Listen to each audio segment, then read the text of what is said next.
For 3 decades, 2 families in Colorado were left stunned. Who would go on a killing rampage and brutally attack their loved ones? Imagine a suspect found all these years later, but a slow-moving justice system is protecting him. It's now the subject of KUSA's new podcast, Blame the Fear. All these years, we have a special look on DBL's True Crime Chronicles.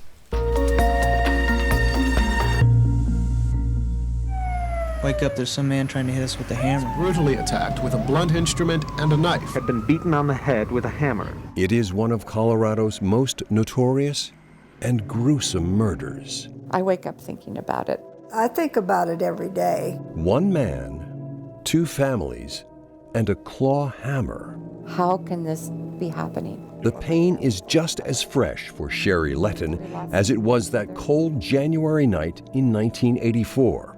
When her mother, Patricia Louise Smith, was raped and beaten to death in her home. The one clue left behind? A hammer. Days later, another family is attacked. I'd like to see him sitting in front of a judge.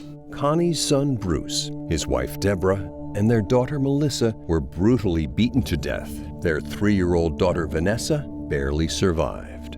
I have a metal plate in my forehead because I was hit in a hammer. My skull kind of breaks right here. For nearly 35 years, Vanessa suffered in silence. And then... a break in a murder case, cold for more than 3 decades. In 2018, DNA evidence identifies Alex Ewing as the suspect, a Nevada inmate serving time for a similar attack there. Mr. Ewing, the court has received a demand for your surrender to authorities in the state of Colorado. Finally, a break in the case. But legally, Mr. Ewing can't be tried yet. This matter could take anywhere from a couple of weeks to perhaps a month or 2. We just don't know. A year has passed, and Ewing's attorney is still fighting extradition. A lingering pain for the families so close to closure.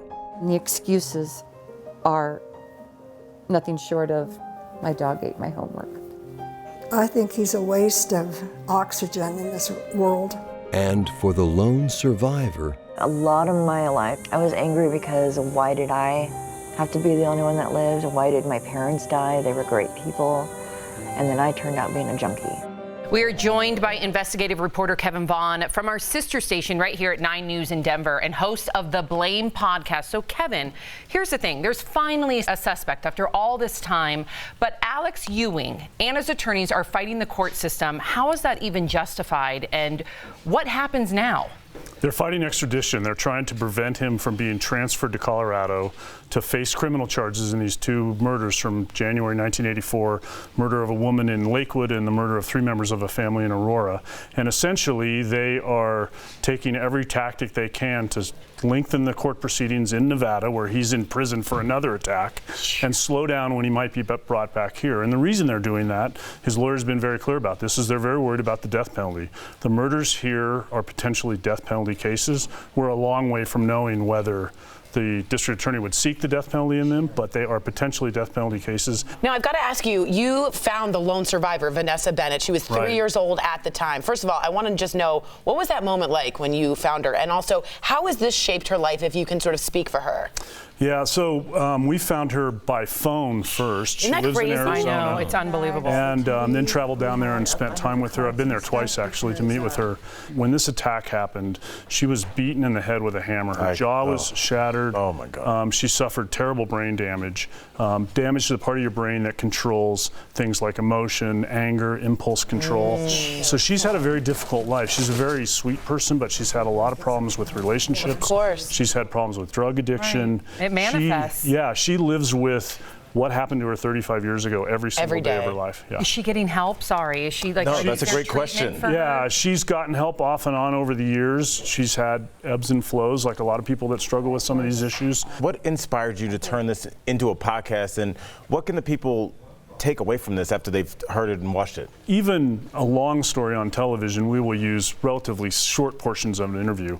A podcast is a way to reach people in a different way, to tell a story in a different way, and to really illuminate conversations, interviews. People get to hear more of the questions we ask, the conversation back and forth. But we also, we've done lots of in-depth interviews during our coverage of the story. And we went into our vault. Back in 1984, this was a huge story in Denver. It led the news every night for day after day. There were updates on Vanessa's condition. And so what people are going to come away with, first of all, I think, is an understanding of how big this story was back when it happened, the passage of time and what that's done for these families. Connie Bennett, who found her son, daughter-in-law, and granddaughter murdered. She's now 86 years old. She's been dreaming for years of a suspect being identified before she died so she could know who did this. And we're going to continue this podcast into the future. We expect eventually Alex Ewing is going to be in Colorado. He's going to go before a jury, and we're going to keep the podcast rolling live all the way through that. Wow, I don't only see you as an investigative reporter, but an activist and an advocate for justice. So thank you, Kevin, for being here, honestly. Thank you very much. To all of our viewers, Blame, The Fear All These Years is out now. To listen, head to 9news.com/blame.